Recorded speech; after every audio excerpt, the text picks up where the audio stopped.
What's one item on your bucket list? One item on my bucket list. I would say It's behavior, bitches. Hey guys, it's Liat. Welcome back to today's episode of Behavior Bitches. Before we get into today's episode, I'm going to start off with some reinforcement for myself.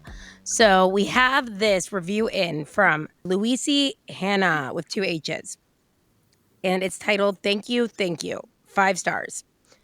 Hi, emoji heart. This podcast was recommended to me by a sweet RBT coworker of mine 4 years ago. Late to review, I know. So sorry. That's okay. Any review late is better than none at all. So everyone go leave a 5-star review. I've been listening to you ever since. I love the Live Collective, and it helped me so much fill in the gaps with the things I didn't understand from grad school. It has always been so hard for me to study as a visual learner. Same. And those notes are now glued to my brain. Thanks to that, finding my study group through Snabba and listening to your podcast on the way to work, I passed my BCAB exam this past July. I'm now trying to get back to my collective notebooks and listening to every episode I can find that I haven't already listened to, because I finally have my hours to test for the big BCBA exam. Thank you so much for providing such a fun atmosphere to study and learn new fields that ABA can be applied to. I'm so appreciative of you. Thank you so much for that review. This was a really nice one, and I like it because Martha's been surprising me with the reviews. So I'm not even seeing it beforehand. So it really gets me pumped for the show and for what we do in general. So thank you for leaving those reviews.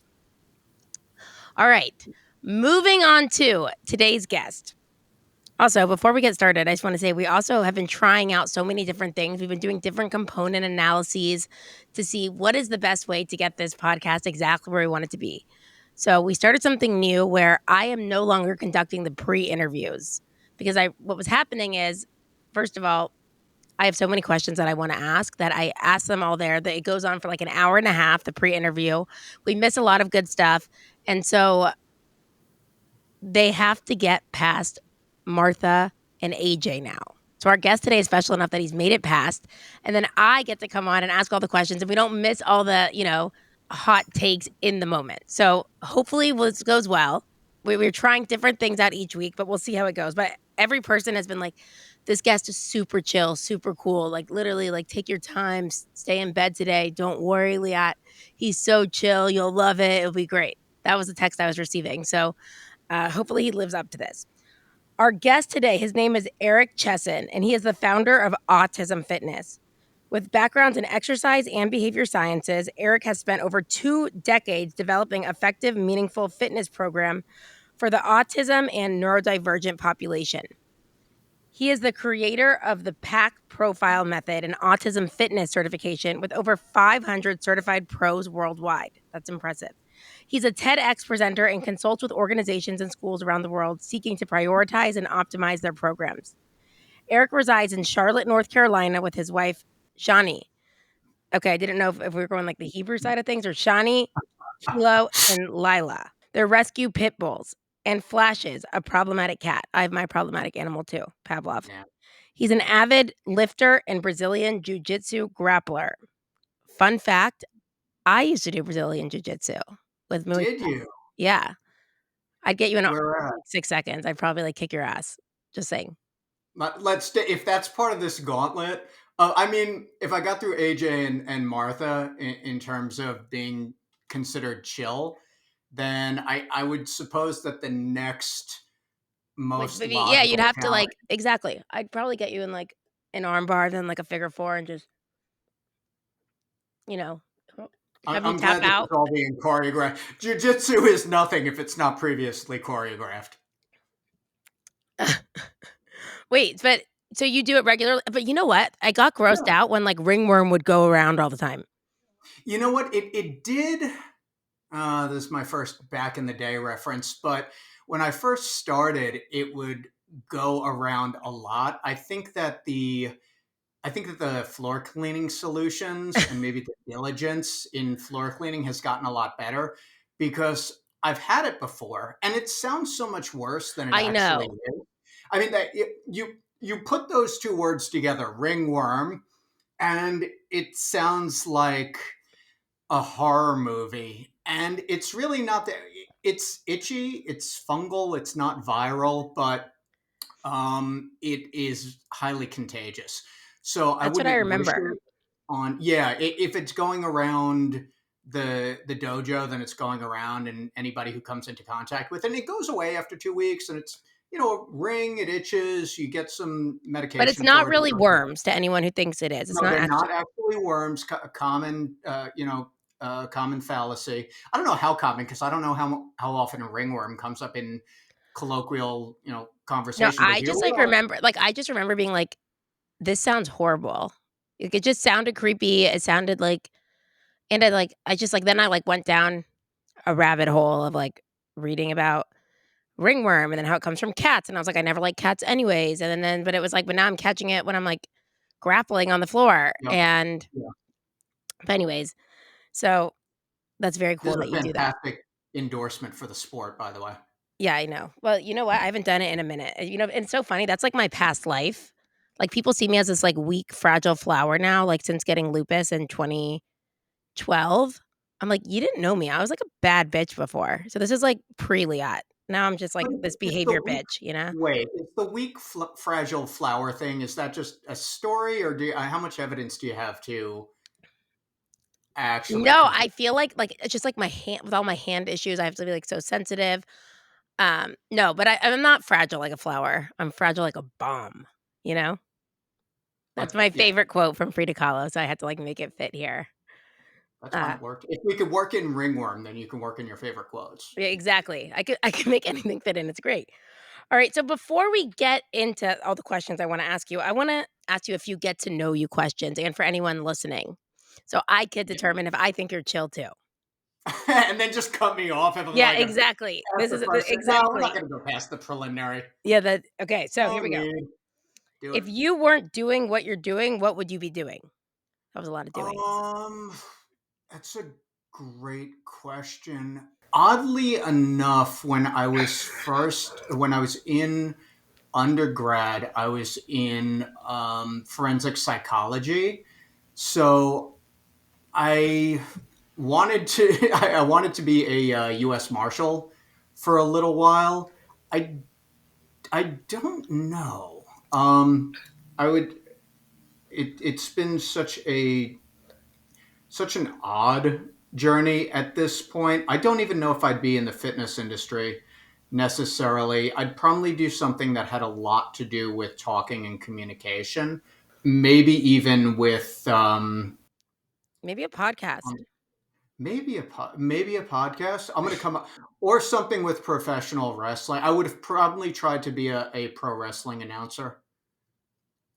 That's actually a good gig, and I actually happen to know about this because my trainer is in this whole, like, wrestling world, and I've just, like, learned so much about it, and he's like, "No, like, the goal is to be an announcer at these Hmm. things." I've learned a lot, but it's very interesting. So, your educational background, what was it? You said, like, you were, like, doing forensic Yeah. psychology. So I was an undergrad in forensic psychology, which, as exciting as that sounds, it was mostly general psychology, but that kind of was the That's catalyst exciting. for. I Yeah, love Psych 101. That was, like, my favorite class. yeah, and I really liked the behavioral psychology aspect of it. So I went to grad school for behavioral science, and then so what happened was, and the origin story was, I was in graduate level behavior science class, and I had a classmate who said, "Hey, I work in this program with teenagers on the autism spectrum." And at the time, I was working as a personal trainer, working with general population. So she said, "You're in this behavior science graduate program, and you also are a personal trainer, and we're looking for someone who can kind of be our personal, in-house personal trainer, because we've never, had any type of program that really corresponded with the needs of our students." And this is back in 2002. And so I said, "Oh, that'd be interesting." So I wound up dipping out of the behavior science program, which I wanted to do anyway, because I didn't. It was so much more research based than it was clinical, and I like clinical When and you say behavior science, like the ABA route or, like, other yeah. behavioral sciences? Oh yeah, the ABA route. Where did you go to school? Because some of them are Uh, definitely more research based. I went to Queens College, CUNY. in Oh, New York. Yeah. you're a Queens guy. Yes. The accent hasn't, I mean, I'm in Charlotte now, but the accent will come out when I start getting really excited about one I feel like particular I topic. I a lot of Jewish people move from Queens to Dallas. So I am like very knowledgeable on like Kew Garden Mhm. Hills and all the different, Oh yeah. my one neighbor. We can go super local. We can go Forest Hills, Kew Yeah, Gardens, exactly. that Exactly. and just ostracize or confuse most of the listeners Yeah, right I know, now. totally. But No, this okay, is so far they talked about ringworm yeah, no, I know. and I'm really trying to stay on track here, Okay, so anyway, so like so you didn't go the ABA route or no, you were. So you were taking all the classes. I was taking all the classes. Yeah, I was like 6 credits away from taking the BCBA exam. Oh, well, here we are if you ever need us. Okay, but I mean you don't need it anyways because you're not using your BCBA credential, but you have the knowledge which I'm sure helps you a lot. Very cool. No, I'm using the skills and the tutelage, and was mentored by people who were fantastic in that field also. So I flipped over. I don't know if flipped over, but I went and got my master's in exercise science. Fun story. So I was doing my master's in exercise science, and I was also finishing up some of the ABA classes. And I Mhm. got to the point where I was doing one of my final exams online, and I reached a point after staring at the screen where I couldn't see the words anymore. They got blurry. We were actually living in Forest Hills, right across the street from Forest Park at the time, in a 3 level house, and they had split the levels into apartments Uh-huh. as they do Uh-huh. in New York. And so my vision went blurry, and I thought, okay, one of two things. Either I am overstressed and just overexerted myself, or I'm having an aneurysm. I don't know which one, but I'm very tired right now. I went to my wallet, pulled out my driver's license, and I just recited all of my basic information to myself. I'm like, all right, I know who I am, I know where I live. This is correct. And then I went to sleep and I was fine the next day. You're like, "Let's see if I wake up or not." Yeah, if I wake up, awesome. It was the Stress? first option. Yeah. Okay, that's good. That's a very pragmatic approach. Well, I'm here, so Yeah, no, yeah. I mean, that's amazing. What is one thing most people don't know about you that AJ and Martha wouldn't have got out of you? I am a big reader of novels and short stories. I think going about perception, I would imagine that the perception around me is that I sit around and read a lot of technical manuals and super technical stuff, but I can't get into that stuff when I read. So a lot of short stories, a lot of historical fiction, a lot of stuff that I don't think people would necessarily think that I gravitate towards. Interesting. Okay, I like that. What's one item on your bucket list? Hmm. One item on my bucket list. I actually don't keep I was that's actually the just thinking of mine. I was like, "What would I say?" yeah. Um That's okay. Okay, one fine. one one item on my bucket list right now. What do I want to do that is completely non-career I know. related? I'm telling you, all of us Yeah, are I just so go about career slash like productive driven that I literally I couldn't think of anything, and it's actually wild. I'm like, I guess go to yeah. China. I guess I would say scuba diving at some point. That's cool. Yeah. Scuba That's the diving. first thing that comes to mind, and of course, 3 hours later, I'm like, "Oh, I should have said India. this thing." I'd go back to Croatia. I have one of my master pros in Croatia also, which is why I didn't want to say that, because then it relates back to work, and then I'm breaking my word on No, I not trust talking me, about every single thing about me too. It's very hard, and you really notice this about yourself when you're on a dating app. Like it. Mm, every prompt is like, "So what are your hobbies?" It's like, "I'm running businesses. What do you think? Being a mom." It's like, "So right. if you could sit down and have dinner with one person, who would it be?" I'm like, "I don't Well, I know, probably the well, founder of, like, Skims or something." I don't know, well, like, here's my I theory about all of these. Here's my theory about all of these types of questions. there's almost Zen koan kind of thing. All of these questions are best answered when they're not being asked. Right. But And I realize every single thing is about my like, so what else do you like to do? I like to podcast. I like to teach. I like to like I literally am like, who am I? Or it's a right, good thing. and It's then like you have or it's like and I then love what I do for work. Like I turn my hobbies into work. You could like turn it around like that.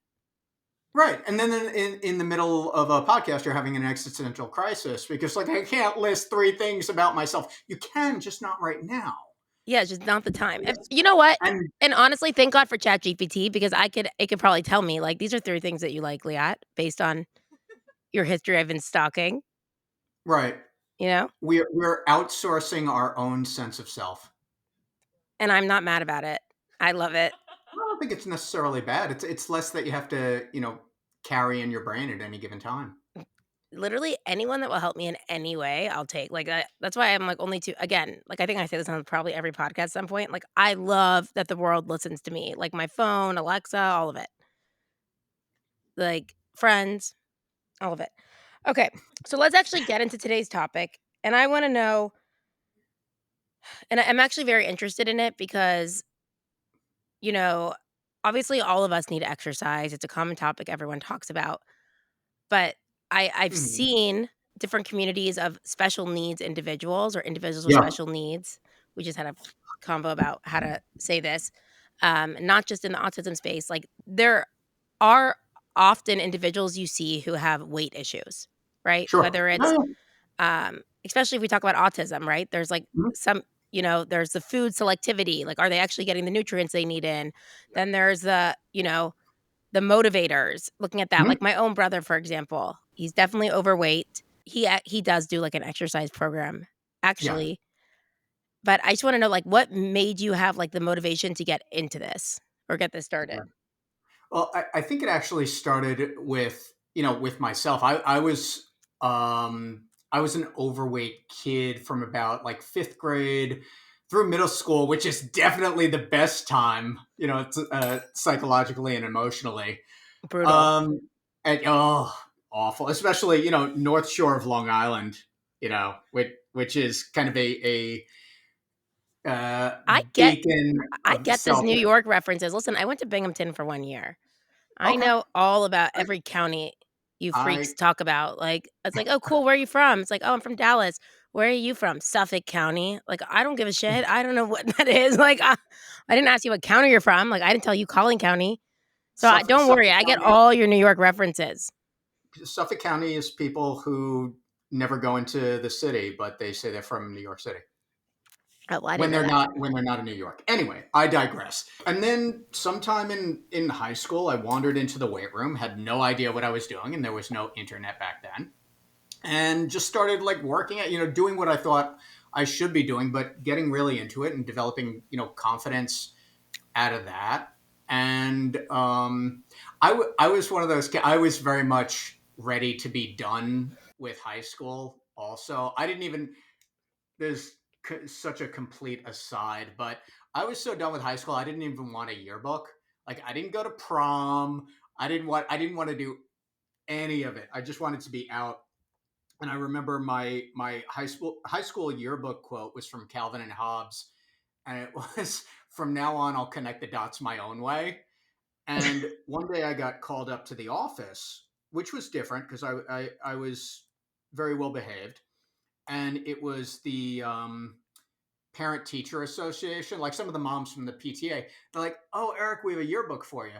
I'm like, "I didn't pay for the yearbook," and they're like, "Oh, we still have one for you." I'm like, "I don't want it." That was Really? yeah, oh yeah. I wanted nothing to do with it. That's interesting because I feel like I, I was done. yearbook was, like, a big part of school in public Hmm. schools. Hmm. I didn't get. I would always get a superlative of something, just so you know. Yeah. I got most Yeah. talkative. One time I got best dressed. You would Mhm. not guess that, but that was one time, and then I was, like, thrifting and, like, making my own clothes. I'd always get, like, most talkative often or, like, motor mouth. Right. Is this a great surprise now? Yeah, like, "Look at me Did you now. What am I doing? did Just you did motor you mouthing live over into here." that? Do you think though that it created more of the persona for you? But once you got the superlative, did you lean into that more? No, I think I always had a motor mouth. Like, I was always like and, like, now, like, when I look back at certain things that I was, I'm like, "Dude, if I was my teacher, I would." Okay, teachers either, like I was, like teachers, like, they love me because like, I'd, for example, my 4th grade teacher I brought to the Backstreet Boy concert because I got an extra ticket. But also, like, I was that student who, like, had to have the last word. They'd be like, "Leah," like, I remember in Spanish class, "Leah, no talking in class." I'd be like, "Jonah was talking too." They'd be like, "Leah, that's it." And I'm like, "But you're only choosing me." And then I'd be Mhm. like, "Leah, go in the hall," right? And then I'd be like, "Okay." And then I'd go in the hall and they were reinforcing that behavior. Then I got out of Spanish class. So I guess kind of I just the one thing I could say about me, I have and, like, for anyone who knows me different points in my life, even, like what I was saying earlier, like, I was, like my show and tell was always, like, push-ups, Mhm. clapping push-ups and stuff, like, I just had, like, an enormous strength, and then I've turned into this, like, more fragile flower, like, scared to, like, touch my fingers against anything because 'cause they're, like, so fragile. I have been the same Liat throughout, like, people will be like, "Liat is, like, Liat from, like, preschool to now," or, like, "Liat is the same Linky," they all call me Linky, like, that she was then to who I am now. So, like, I've been pretty consistent in that, even though, like, on, like, my physical fitness level has Mhm. changed due to. I feel terrible for whoever has to do the show notes for this episode and figuring out they're gonna have to put it into ChatGPT will break Well, no, I based on now is when I start, I just have to pair a little bit. Now I'm ready to lean into it. So you started doing ABA and fitness. So yeah. it actually helped you, so you saw it. Now. Yeah, and so I got really into the whole, fitness thing, and then, in college became a personal trainer, and actually for a short time worked for. If anyone gets this reference, please reach out to me on Instagram. But I worked for one of the biggest internet bodybuilding websites, which was T Nation at the time, stood for Testosterone Nation. I worked for them for a little while, and met some really cool people through there, and said, okay, I'm going to be a personal trainer, but I also want to do something on the psychology side. Hence, personal training, and then going to ABA school or ABA graduate school.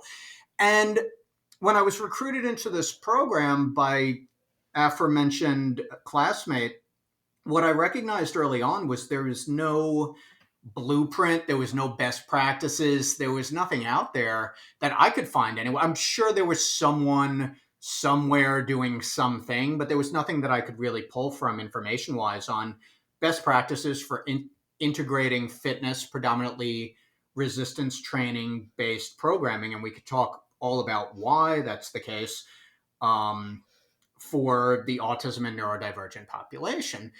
And only by way of the fact that I had the interdisciplinary background. Like Uh-huh. I did ABA speak and I did exercise science speak. So I always looked at what I was doing with autism fitness as a bridge between these two disciplines or worlds, whatever. And I recognized that in the literature, and at the time, and still to this day, there's most of the literature regarding movement patterning and fitness in the autism population is from occupational and physical therapy journals, Right. which is fine.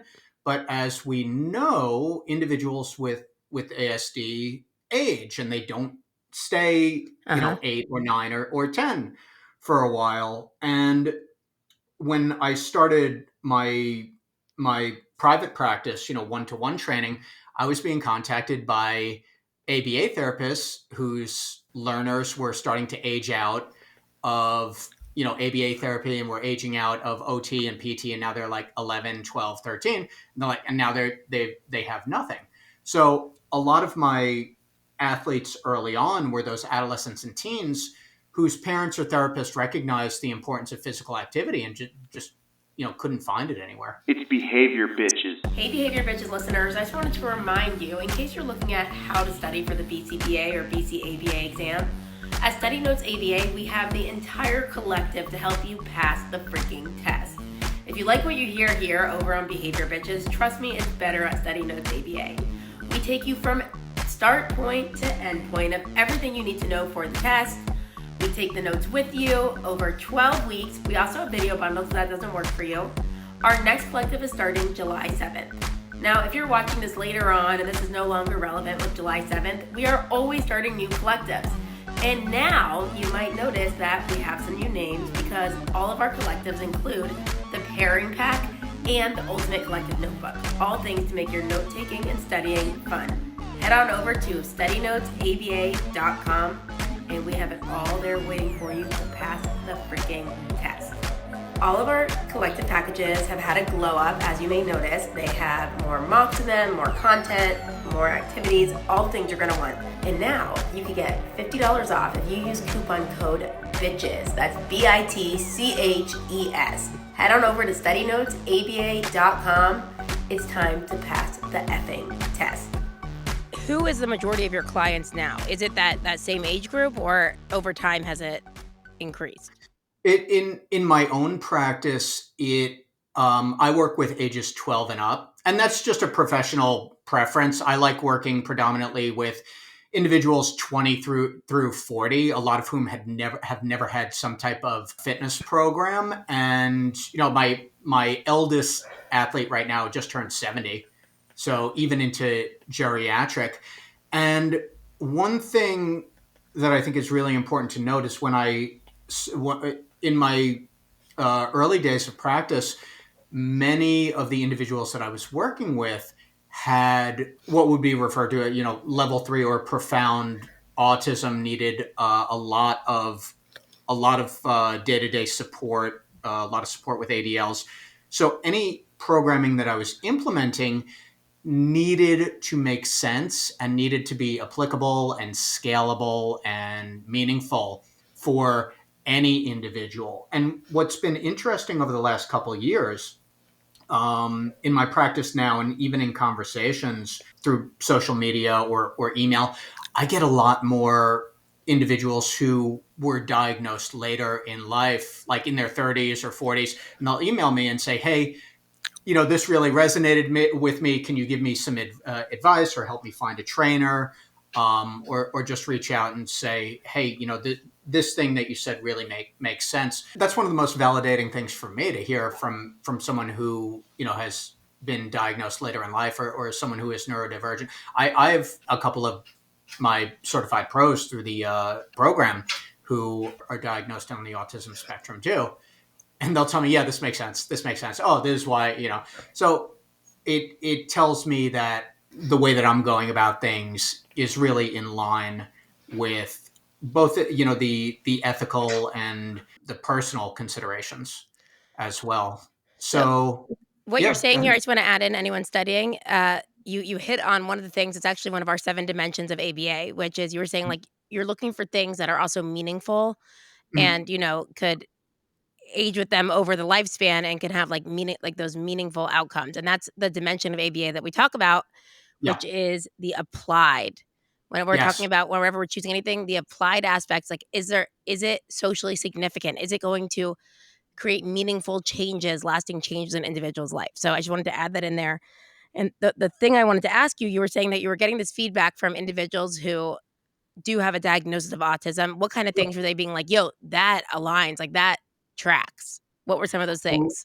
A lot of the difficulty in picking up specific cues, because there's so many vague or abstract cues that are commonly used in fitness, whether they are analogous, so do this as fast as, or think of be a rigid tree trunk when you're doing this, and they're not really applicable to somebody who is a highly literal thinker also.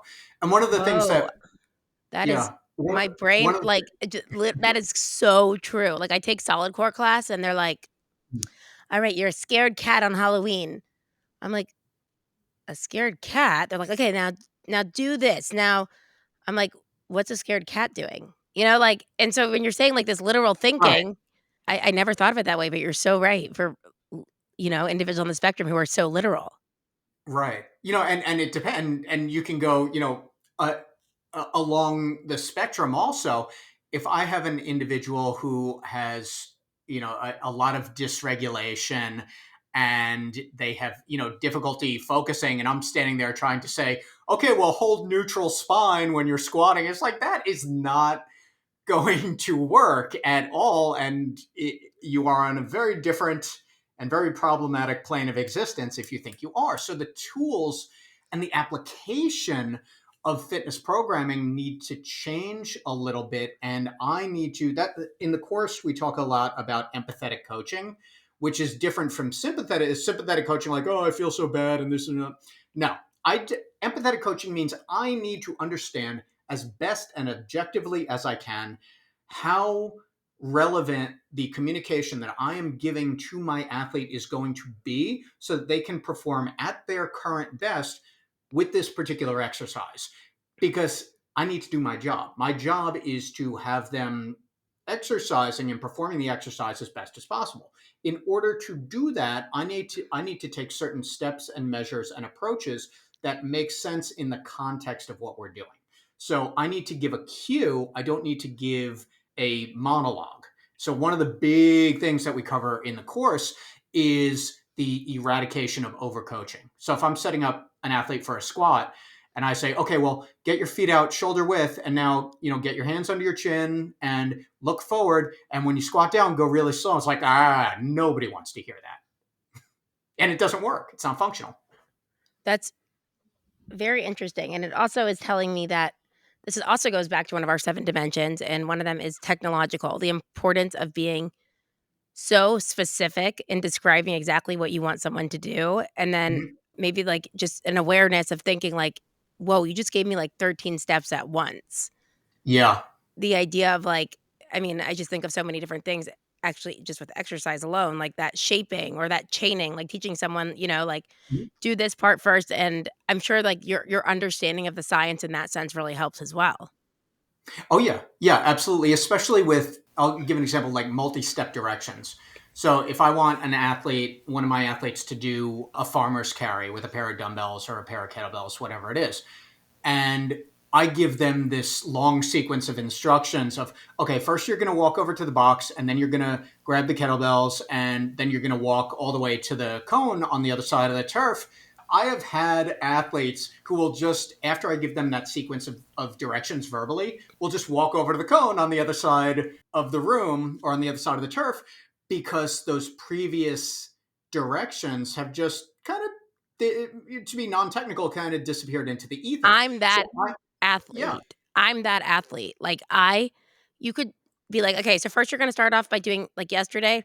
Is the farmer's one the equivalent of carrying the groceries? Yeah, exactly. Pick up yesterday, he's like, you tell me something. He's like, yeah, you did farmers, whatever. Yeah. So he's telling me to do that. Then like, he's like, okay, then you're going to lunge and like get this kettlebell and do this swing. And then like, and I was like, no matter what, you're going to have to like show me like and model. And like, I could do that imitation when I get there. Like, because I'm not remembering at all what you're telling me. When I get there, I see this phrase all over social media now, and it's one of those that it's true and I love it, but I hope it doesn't get like bastardized and watered down to where, meet them where they're at. Okay, great. It is such a phenomenal presence mantra, but it needs to be done right. What does meet them where they're at? It means right now, objectively, what does this person need in order to do the thing, right? To have the outcome that we are striving for. So in order to meet that athlete where they're at, I need to follow a process that I know is going to be most conducive to them being successful. So if I demonstrate the farmer's walk for them, say, okay, we're doing a farmer's walk. I'm going to go first. This is how you do it. And just give them the information that they need at that time. Yes. And that's it. That's all. So the overcoaching thing, and I think this happens a lot in the fitness industry also, is, look, it's the fitness industry. There's going to be ego. And oftentimes it's, let me show you how many different things I know or how fancy we can get.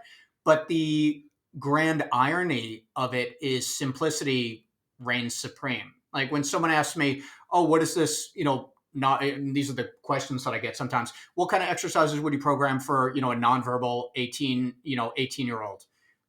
Squat, press, pull, carry, hinge.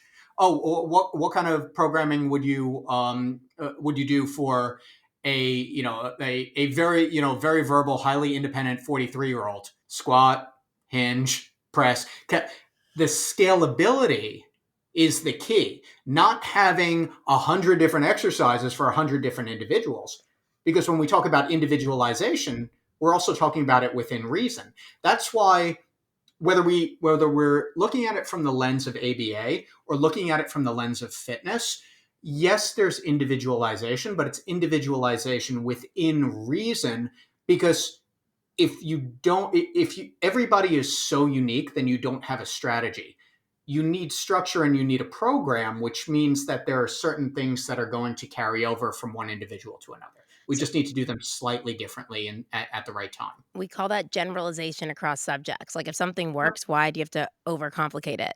And with that, it reminds me with what you're saying about, I mean, and I don't think that's just a fitness world problem, which I know what you're No. talking about. Like when you get a trainer and they're like, yeah, we're going to do the glutes T4s, 9723. I'm like, okay. I'm like, listen, I'm like, just make me look hot, but not like too bulky. That's what I'm going in for. They're like, I'm like, I don't really need like whatever it is. But I think in ABA also, like when I'm like teaching people for the test, like I'm like, one of the most important things and one of the attitudes is that like pragmatism in terms of Mhm. like not overcomplicating things. Like you want to go in, you want to sound smart with all the jargon, like whatever it is, but like you've now lost your audience. You've now lost, whether it's, you're trying to get buy-in from teachers to follow with a protocol you're doing, or you're trying to talk to a parent about like how they could be utilizing these strategies with their child. I mean, as soon as you're like, yeah, you're going to take the differential reinforcement of the non-conditioned stimulus because the stimuli was there, right? We're looking at then evoking that, and it's like you've lost me. So I like, Yeah. and people are like, but I want to look smart to other people. But actually, you're offering less services now because no one could even take in what you're saying. Oh, totally. I think one of the masters of that outside the ABA world, if you've ever listened to Neil deGrasse Tyson, the man is able to take astrophysics and make it friendly to the lay population because he's able to explain things in a way that he'll bring in some of the technical aspects, but in a way where someone can wrap their head around it if they have no idea. And I've learned over the last 20 years, just simplify and simplify and simplify in the way that I explain or teach things in the programming. The great coaches have great filtration systems. And if a coach can objectively look at an exercise and say, that's cool, but I have absolutely no use for that, that's a really good start because it means that you are thinking about your clients or your athletes' needs and what this thing actually does. It all comes. I use the reference point or the analogy of a toolbox. Like everything is in the toolbox, but you need to understand how to utilize the tools, when to use them, when not to use them, and what your selection process is like. Because if everything has the same amount of equality and the same amount of gravity, bring it back to astrophysics. But if it all has the same, if everything is meaningful on the same level, then nothing is meaningful at the same time. So you need to have a hierarchy and an understanding of what is the most important thing at any given time. And that's why I developed the pack profile to coincide, with the programming. Tell me about this pack profile. I'm glad you asked. So, segueing. When I really started taking on more and more athletes, and then I started writing, blog articles and doing more presentations, I realized that I had unwittingly developed a process around these things because it wasn't just about the exercises. If it were, it would be easy. It would be so much easier if I could have a parent or an RBT or a BCBA email me and say, hey, what exercises should I use with like this athlete? And I could just, spit it back and say, here's a template. But that's not the case. You have the physical, and then you have the adaptive. The adaptive is everything that we look behaviorally. So how motivated is our athlete and how engaged are they right now, objectively, with this particular exercise? And then we have the cognitive. So you have the physical, you have the adaptive, and now you have the cognitive. The cognitive is all about communication and kinesthetic awareness. So we call it neurological in terms of memory and communication, and neuromuscular. What does their motor imitation look like? What does their motor control look like? So at any given time, any of our certified coaches are looking at, and I'm doing this all the time with my athletes, what's going on physically, what's going on adaptively, what's going on cognitively. Is the athlete performing the exercise as well as they currently can? Great, check it off. Are they motivated within reason that they will complete this set and then they're ready to either take a break or do the next set, whatever? And are they engaged with the activity? And then cognitively, Is this like how are we? is this like something that you're actively doing throughout every session, or are you doing like a Yeah, pre-assessment when you're yeah. So great question. So it serves as the initial assessment, but I'm always evaluating, because if I have an athlete who's doing a band row with a resistance band or a cable row, if they've progressed to that point, I'm observing, okay, do they have a slow controlled eccentric? What's their grip look like? What does their footing look like? All of these, what I call small but important things, the setup, the quality performance of the movement pattern, all these things. Adaptive, if I have an athlete who has a particularly high rate of dysregulated behavior, and I think, you know what, we might be doing 3 medicine ball throws in a row, but after the next one, they might bolt, towards the window. All right, well, how do I need to scaffold and support, around that? Do I need to bring in a secondary reinforcer? Do I need to provide that athlete with a visual schedule? Do they need a reminder that they've got 5 throws left?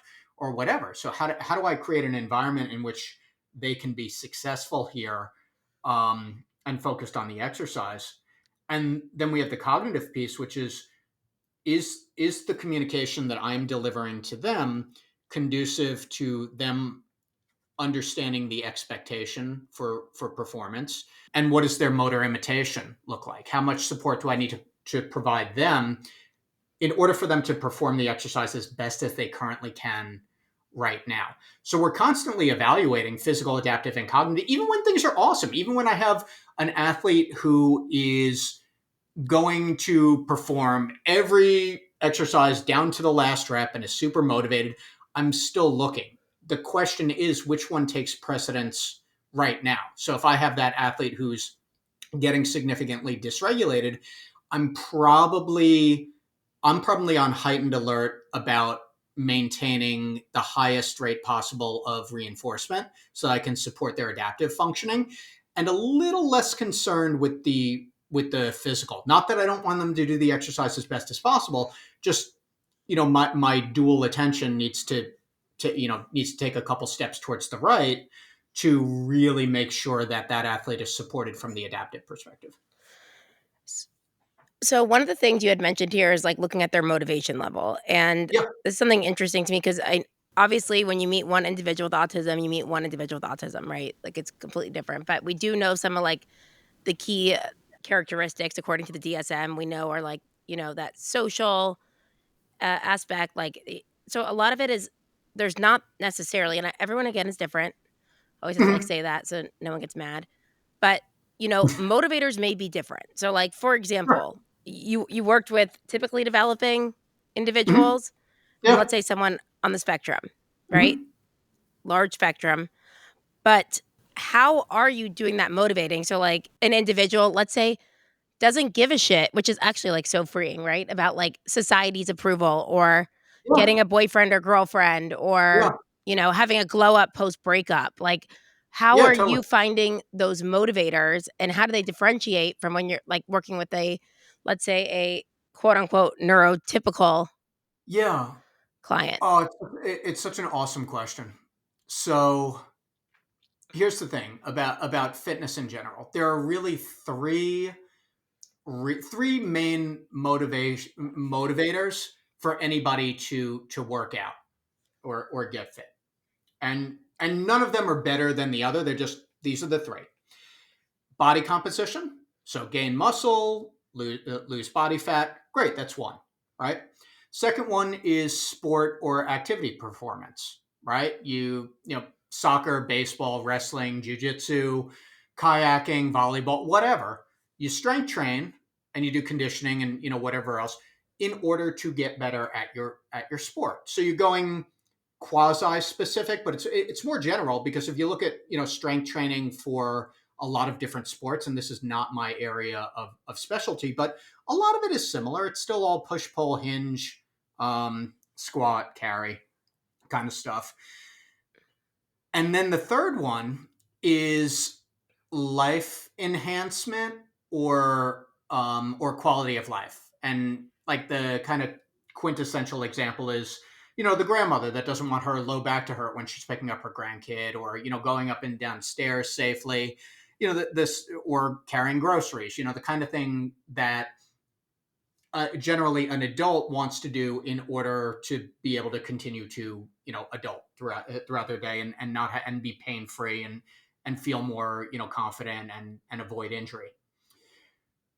The issue is that even though many, if not most of the athletes that I've worked with, and that our certified pros work with, are going to fall into that third category, they may not be necessarily aware of that. So when I have a parent who signs up their 35-year-old son to work with me, they probably don't care. They may not understand why they are in the gym with me doing these movements that probably all feel weird and are challenging. So our goal, if we really want to go about it ethically and effectively and really respectfully of the athlete, is to help them build meaning into it. And the first way to do that is to give them a sense of ownership in that situation. What does that actually mean? So I'm not just talking in abstracts. A lot of behavior specific praise and feedback about what they're doing. So awesome grip on the handles, great row, your back is looking a lot stronger, fantastic. So what we need to do oftentimes, you had mentioned pairing earlier.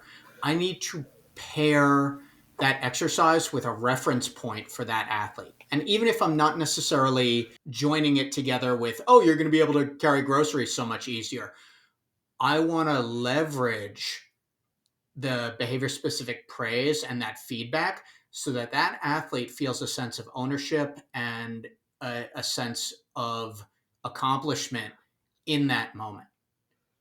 Because they oftentimes don't have many opportunities in their daily life to have that type of interaction with an instructor or an educator or a therapist, where they are experiencing the direct result of something that they have done in a positive way.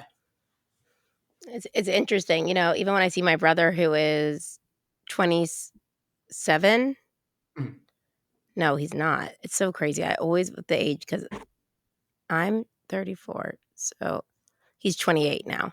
Like, he'll be like, "I'm so strong." Like, he shows me his, like, muscles that he's getting stronger, and, like, it's something that I know, like, my mom worries about, and, like and I do think also with a lot of individuals, like, on the spectrum or whatever it is, like, food is highly motivating. Like, I work with, like, an organization called the Friendship Circle, and a lot of them are, it's like, "Oh, well, what activity should we go to? Should we all go play soccer?" It's like, "Or do you wanna go sit in a movie and get food?" Right? And it's, like, often Yeah. that, because I mean, do you also work with diet as well? I don't, so diet is where it does get specific. And oftentimes what I found, with diet tends to be there are two aspects. There are more than two aspects, but you have the familial aspect. So what does the family eat on a regular basis? You also tie into that, some of the cultural aspect of it. And then you also have the particulars of many individuals on the autism spectrum where they do have certain very specific food preferences and food avoidance. And certainly it's a necessary component of health and well-being, but it's not my area of expertise. I know a lot about it, but I know enough to stay in my own lane of practice. I'm not discounting its incredible importance on everything that we're talking about with respect to health and quality of life, but it's not in my offerings for just that reason. Right. So you might like have people speak to someone else or potentially who's like in the Yeah, clinic space. absolutely. Yeah. I love it. And also, I mean, obviously like for health, but I think a lot of people also, one of the reinforcers is the actual like mental release that people feel also from the endorphins, exercising. Yeah. Yeah, I think it's funny when I speak with people about reinforcers, and that's a big question that comes. Oh, what reinforcers do you use? Generally, like coming back to the idea of simplification, and simplification not just for the sake of using less, but just using what's effective.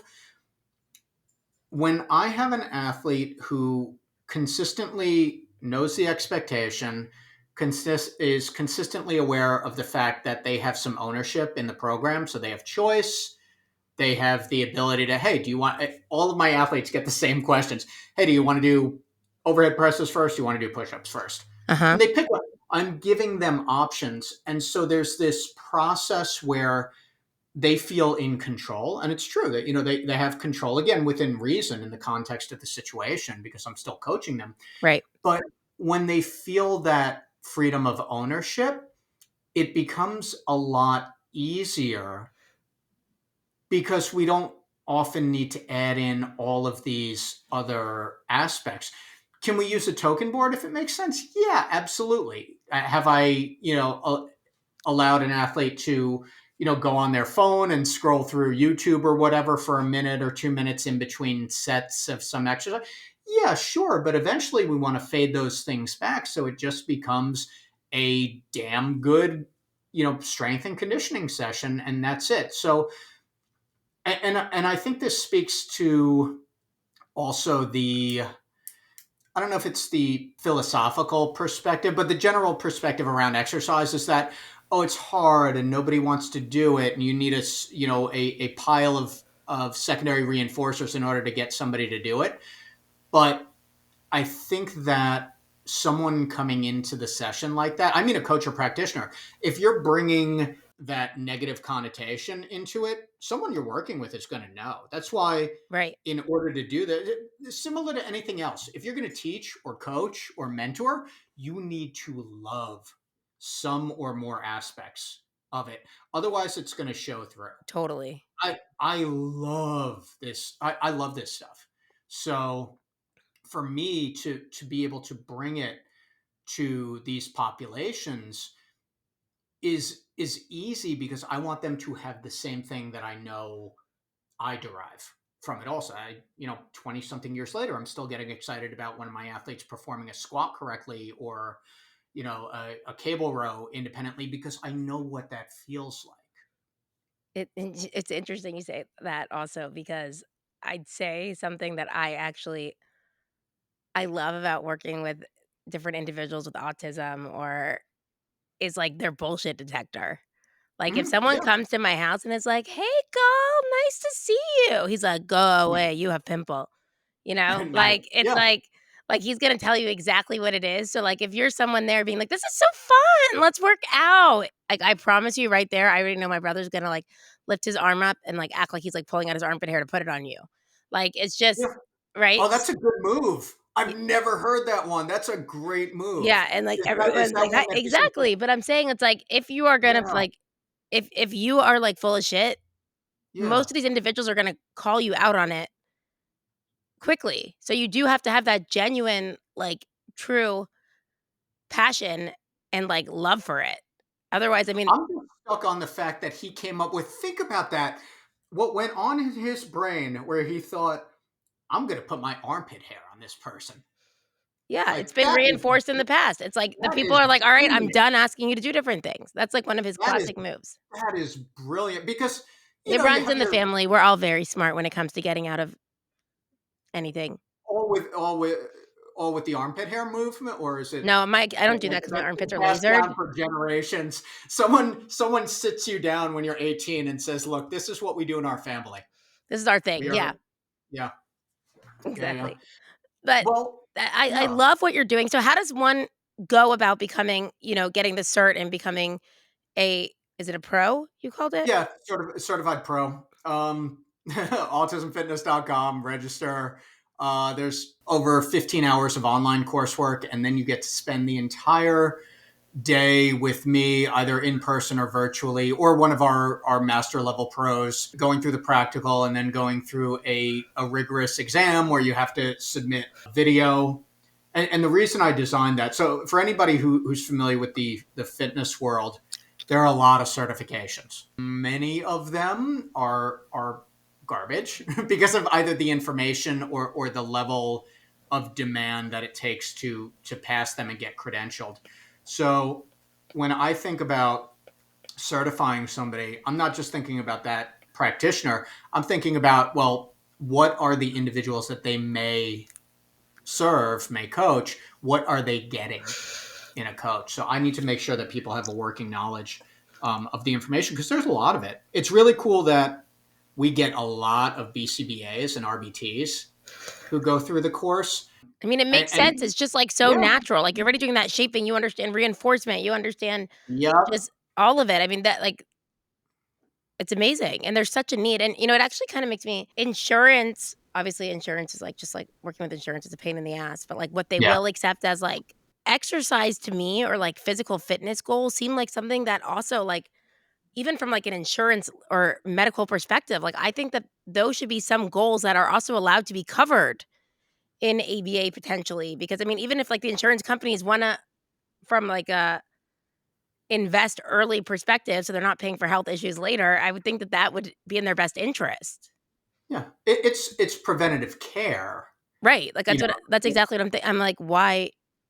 yeah. So if you want to get into like this is one of the really sticky issues now. Also, so some insurance companies will cover a gym membership for somebody, but let's say you have a 36-year-old individual with an autism diagnosis who needs a lot of day-to-day support. Okay, great. They get a gym membership for whatever it is, 30, 40, $100 a month. All right, great. They've got the membership. What do they do? So you've got the place. You can you can walk into a bank. It doesn't put money in your account. Exactly. You can walk into a gym. It doesn't mean that you're exercising, and even if you're exercising, it doesn't mean that you're doing it correctly or safely or anything. Or you could So own a Peloton. It's not like it's going to exercise for you. I thought it would. no, it becomes a great clothing rack, Totally. or at least an expensive one. I can't even get into that. I like calculate my cost per workout. It's like Our sponsor today is I know. Today we're sponsored by Peloton Tread. That's actually such a funny SNL about that. Uh, but different. I'm not going off track anymore because we've done a good job so far. For anyone, if you are interested in this certification, and as you were saying, like for BCBAs or RBTs, this is such a quality thing to have. And I'm sure you guys could even utilize your own understanding of behavior to be the oh yeah. best trainers. Oh yeah. Oh, absolutely. Well, think about, in a clinical or in a home setting. Let's say you have a 45 or 55-minute session with a learner. Okay, you're doing, 10 minutes or 15 minutes of exercise, and then, you're working on other goals. Like you can do it so seamlessly, but understanding the fundamentals and the practice and Yeah, the programming, it's, it's all structure. totally. I love it. So people could find you on Instagram at the Autism Fitness, on Correct. YouTube at the Autism Fitness, and Make it the easy. website autismfitness.com. Yeah, I Well, ours is the pretty exact much. same. Ours is the Yeah, same also. It's like yeah, the behavior bitches, and then the website yeah. behaviorbitches.com. So Mhm. it's hard. I get it, but there is consistency there. So I just want to say Thank you so much for coming on. Yeah. They were right. You are super chill. This topic is interesting, and I think you're doing really, really important work.